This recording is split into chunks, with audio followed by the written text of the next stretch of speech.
गुजरात से देश दुनिया तक की हर बड़ी खबर सबसे तेज और सटीक, जनता की आवाज, सच का साथ। प्रकोप न्यूज। खबर नहीं आंबली बोपलમાં નિયમો માત્ર સામાન્ય વાહન ચાલકો માટે। અમદાવાદના પોશ વિસ્તાર આંબલી બોપલ ક્રોસ રોડ પરથી પાર્કિંગને લઈને ચોંકાવનારી તસવીરો સામે આવી છે। રસ્તાની બંને બાજુ નો પાર્કિંગના બોર્ડ લગાવેલા હોવા છતાં મોટી સંખ્યામાં ફોર વ્હીલર વાહનો પાર્ક કરાયેલા જોવા મળી રહ્યા છે।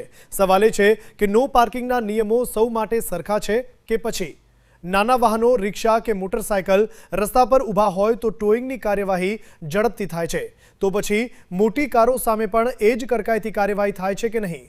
અમદાવાદમાં ટ્રાફિક વ્યવસ્થા અને ગેરકાયદે પાર્કિંગ સામે કડક કાર્યવાહી કરવાની નીતિ જાહેર થઈ ચૂકી છે, છતાં તમારા રિપોર્ટિંગમાં દર્શાવેલી જગ્યાની સ્થિતિ અંગે સ્થાનિક તંત્રનું ધ્યાન દોરવાનો આ ગંભીર સવાલ છે। एक तरफ नो पार्किंगना बोर्ड, बीजी तरफ बेधड़क पार्क थती फोर व्हीलर, तो शू आंबली बोपलमां पार्किंगना नियमोनो खुल्लेआम भंग थई रह्यो छे?